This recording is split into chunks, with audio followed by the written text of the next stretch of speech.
अस्सलाम वालेकुम। आज हम डिस्कस करते हैं angular magnification and simple microscope. सबसे पहले हम एक्सप्लेन करेंगे एंगुलर मैग्नीफिकेशन को, फिर उसके बाद सिंपल माइक्रोस्कोप को डिस्कस करते हैं। ऑप्टिकल इंस्ट्रूमेंट जैसे कि मैग्नीफाइंग ग्लास के ज़रिए हम स्मॉल और दूर ऑब्जेक्ट्स को देख सकते हैं। दूसरे अल्फाज में हम ये कह सकते हैं कि ऑप्टिकल इंस्ट्रूमेंट ऑब्जेक्ट्स की एंगुलर साइज को मैग्नीफाई करता है। इस मैग्नीफिकेशन को एंगुलर मैग्नीफिकेशन कहते हैं। दोस्तों, पहले लेक्चर्स में हमने मैग्नीफिकेशन को डिस्कस किया था, जिसके मुताबिक एम यानी कि magnification is equal to height of the image divided by height of the object. It is called linear magnification. यहाँ पे एच आई जो है ये हाइट ऑफ द इमेज है और H not height of the object है।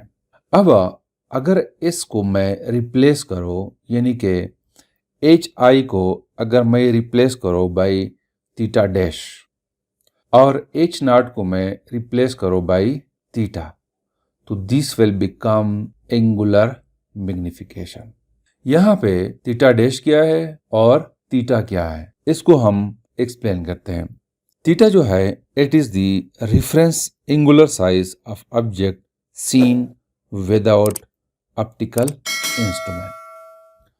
मतलब यह है कि फॉर एग्जांपल हमारे पास एक ऑब्जेक्ट है जिसकी हाइट एच नॉट है और ये ऑब्जेक्ट इस आई से, इस ऑन से एन के डिस्टेंस पे है। तो इस वक्त कोई लेंस इस ऑब्जेक्ट और इस आई के दरमियान नहीं है। तो इस सिचुएशन में जो एंगल बनता है थीटा, ये वो थीटा है। और थीटा डैश जो है it is the angular size of final image produced by optical instrument. मतलब यह है कि जब हम ऑब्जेक्ट और आई के दरमियान लेंस यानी कि कन्वेक्स लेंस रखें, तो इस दौरान इमेज और इस आई के दरमियान जो एंगल बनता है उसको हम थीटा डैश कहते हैं। तो इन दो एंगल्स के दरमियान रेशो को हम एंगुलर मैग्नीफिकेशन कहते हैं। जैसे कि नाम से जाहिर है, एंगुलर यानी कि एंगल। अगर ये एंगल ज्यादा है, फॉर एग्जांपल अगर ये एंगल ज्यादा है तो इस इमेज की साइज भी ज्यादा होगी। अगर ये एंगल कम है तो इमेज की साइज भी कम होगी। तो एंगुलर मैग्नीफिकेशन को हम यूं डिफाइन करते हैं कि it is the angular size theta dash of the final image produced by the instrument divided by the reference angular size theta। यानी कि थीटा डैश जब हम इंस्ट्रूमेंट रखते हैं यानी कि कन्वेक्स लेंस रखते हैं between the object and I, और उसको अगर हम डिवाइड करें जब ऑब्जेक्ट और आई के दरमियान कोई इंस्ट्रूमेंट ना हो, उस वक्त जो एंगल बनता है तो उसको हम एंगुलर मैग्नीफिकेशन कहते हैं। अब हम डिस्कस करते हैं सिंपल माइक्रोस्कोप। सिंपल माइक्रोस्कोप को हम यूं डिफाइन करते हैं कि एक convex lens of small focal length is known as simple microscope. It is also known as a magnifying glass. मतलब यह है कि उस कन्वेक्स लेंस को हम सिंपल माइक्रोस्कोप कहते हैं जिसकी फोकल लेंथ कम हो, या हम इन अदर वर्ड्स इसको मैग्नीफाइंग ग्लास भी कहते हैं। इस सिंपल माइक्रोस्कोप का वर्किंग प्रिंसिपल क्या है? वो ये है कि जब ऑब्जेक्ट को कन्वेक्स लेंस और कन्वेक्स लेंस का प्रिंसिपल फोकस है उसके दरमियान जब हम रखते हैं तो फिर erect, virtual and magnified image produce होता है। और ये इमेज सेम साइड पे बनता है जिस साइड पे ऑब्जेक्ट होता है। जैसे कि आपको यहाँ पे नजर आ रहा है, ये कन्वेक्स लेंस है, इसका प्रिंसिपल फोकस ये है। मैं सपोज करता हूँ इस कन्वेक्स लेंस और इस प्रिंसिपल फोकस के दरमियान जब हम ऑब्जेक्ट को रखते हैं तो फिर हमें इस तरह का इरेक्ट, वर्चुअल और मैग्नीफाइड इमेज नजर आता है, और ये इमेज ऑब्जेक्ट के साइड पर ही है।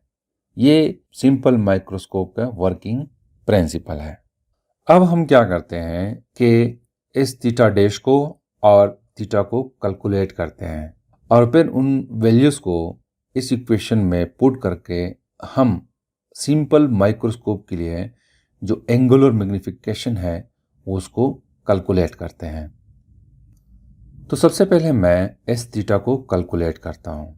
तो अकॉर्डिंग टू दिस ट्रायंगल, अगर मैं इस ट्रायंगल को देखूँ, इस ट्रायंगल के मुताबिक टेंजेंट थीटा अगर मैं कंसीडर करूँ तो tangent theta is equal to, हमें पता है कि tangent theta is equal to perpendicular divided by base. अब अगर हम इस ट्रायंगल को देखें, इस थीटा के सामने जो साइड है उसको हम परपेंडिकुलर कहते हैं और इसके साथ जो अटैच ये साइड है इसको हम बेस कहते हैं। और यहाँ पे हमें नज़र आ रहा है कि परपेंडिकुलर जो है it is equal to H naught, यानी कि हाइट ऑफ द ऑब्जेक्ट, और एन जो है ये नियर पॉइंट है। नियर पॉइंट हम उस डिस्टेंस को कहते हैं जिस डिस्टेंस पे इमेज बिल्कुल क्लियर नजर आ रहा हो, और ये डिस्टेंस फॉर यंग पीपल, जवानों के लिए 25 सेंटीमीटर है और उम्र के साथ ये डिस्टेंस चेंज होता रहता है। तो यहाँ पे एन जो है ये नियर पॉइंट है, जिस पॉइंट पे ऑब्जेक्ट हमें बिल्कुल क्लियर नजर आ रहा हो। तो यहाँ पे परपेंडिकुलर की जगह मैं लिखता हूँ एच नॉट और बेस की जगह मैं एन लिखता हूँ। तो tangent theta is equal to H naught divided by N. अगर हमने इस थीटा को फाइंड आउट करना है तो इस इक्वेशन के थ्रू हम फाइंड आउट कर सकते हैं। इस इक्वेशन को मैं नाम देता हूँ इक्वेशन नंबर 1। अब अगर मैं कैलकुलेट करूँ थीटा डैश, तो थीटा डैश जो है उसको हम टेंजेंट थीटा से कैलकुलेट करते हैं। तो टेंजेंट थीटा जैसे मैंने आपको बताया परपेंडिकुलर डिवाइडेड बाय बेस। तो इस फिगर के मुताबिक परपेंडिकुलर एच नॉट है और बेस यहाँ से लेकर यहाँ तक है which is equal to D naught. D naught जो है it is the distance of the object. यहाँ से लेकर यहाँ तक डिस्टेंस को हम डी नॉट से रिप्रेजेंट करते हैं। तो यहाँ पे हम लिखते हैं कि H naught divided by D not, और यहाँ पे थीटा को मैं रिप्रेजेंट कर रहा हूँ थीटा डैश है। तो अगर हमने थीटा डैश को फाइंड आउट करना है तो इस इक्वेशन को हम यूज कर सकते हैं। इस इक्वेशन को नाम देता हूँ इक्वेशन नंबर 2। अब दोस्तों अकॉर्डिंग टू ट्रिग्नोमेट्रिक रूल्स, अगर थीटा बहुत स्मॉल हो तो फिर उस सिचुएशन में tangent theta is equal to theta. यानी अगर मैं कहूँ कि थीटा या थीटा डैश ये बहुत स्मॉल है, मैं सपोज करता हूँ कि 2 रेडियन है या इससे भी कम है, तो फिर इस सिचुएशन में टेंजेंट थीटा इसकी जो वैल्यू होती है वो इक्वल होती है थीटा की वैल्यू। तो ये दोनों टेंजेंट थीटा और थीटा इक्वल है, या हम कहते हैं कि tangent theta dash is equal to theta dash. तो फिर इस सिचुएशन में इक्वेशन 1 जो है इसको हम लिख सकते हैं कि theta is equal to H naught divided by N. इसको मैं दोबारा नाम देता हूँ इक्वेशन नंबर 1। और ये इक्वेशन 2 जो है it will become equal to theta dash is equal to H naught divided by D naught. It is also equal to equation number 2। अब हमारे पास जो इक्वेशन है मैग्निफिकेशन के लिए, एंगुलर मैग्निफिकेशन के लिए, वो हमें पता है कि it is equal to M is equal to theta dash divided by theta. यहाँ पर मैं लिखता हूँ एंगुलर मैग्निफिकेशन, यानी यहाँ पे मैं थीटा लिख लेता हूँ। इसको मैं नाम देता हूँ इक्वेशन नंबर 3। अब इस इक्वेशन 3 में हम इक्वेशन 1 और इक्वेशन 2 को पुट करते हैं। तो angular magnification will be equal to theta dash की value H naught divided by D naught है और थीटा की value H naught divided by N के बराबर है। तो यहाँ पे ये एच नॉट और ये एच नॉट कैंसिल हो जाएंगे, हमारे पास रह जाएगा 1 over D naught divided by 1 over N. अब हम इसको लिख सकते हैं कि ये एन जो है इसको यहाँ पे ले आते हैं और ये डी नॉट जो है इसको नीचे ले आते हैं। तो this will become equal to N divided by D naught. इसको मैं यूँ लिखता हूँ, दोबारा नीचे लिखता हूँ कि angular magnification is equal to n divided by d naught।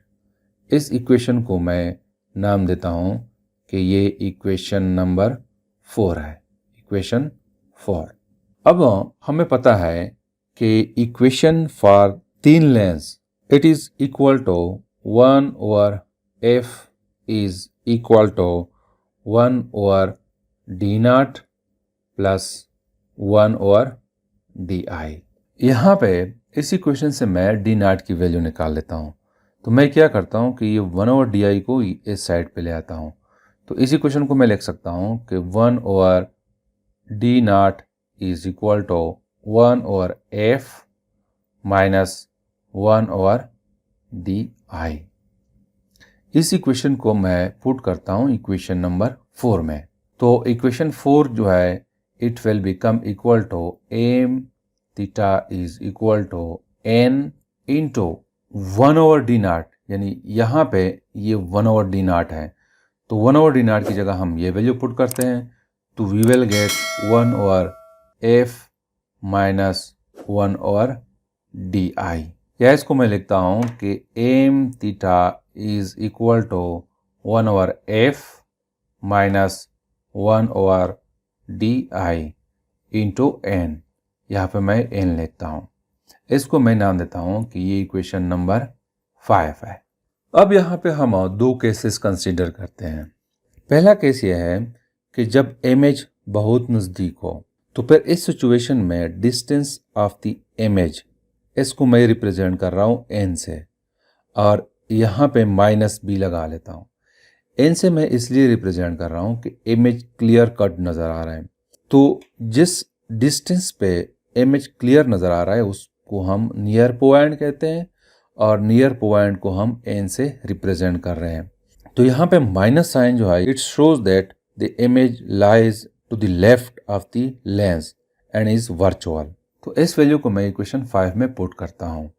तो इक्वेशन 5 जो है it will become equal to m theta will be equal to 1 over f minus 1 over di की जगह मैं माइनस n पुट करता हूँ, और यहाँ पे मैं n लिखता हूँ। अब मैं क्या करता हूँ कि इस n को मल्टीप्लाई करता हूँ ब्रैकेट के अंदर जो कुछ है।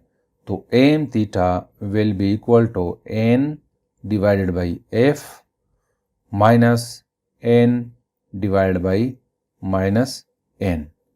ये n और ये n कैंसल, ये माइनस और ये minus, it will become plus. तो m theta will be equal to n divided by f plus 1। तो ये हमारे पास इक्वेशन है मैग्नीफिकेशन की जब इमेज नज़दीक हो। अब सेकेंड केस में ये कंसीडर कर रहा हूँ कि इमेज आंख से बहुत दूर हो। तो फिर इस सिचुएशन में di यानी कि इमेज की डिस्टेंस जो है वो बहुत दूर है, उसको हम इन्फिनिटी से रिप्रेजेंट करते हैं। तो इक्वेशन ऑफ मैग्नीफिकेशन जिसको मैं लिखता हूँ कि it is equal to 1 over f minus 1 over di into n। यहाँ पे di की जगह मैं शो करता हूँ, मैं लिखता हूँ इन्फिनिटी। तो this will become equal to m theta is equal to 1 over f minus 1 over infinity into n। ये जो है इक्वल है 0 के, तो मैं लिखता हूँ कि 1 over f minus 0 into n। तो n को यहाँ पे मल्टीप्लाई करता हूँ तो we will get angular magnification will be equal to n divided by f। तो this shows the magnifying power of simple microscope जब इमेज नज़दीक हो, और ये शो कर रहा है magnifying power of simple microscope for near image. So this is something about the angular magnification and simple microscope. Thank you.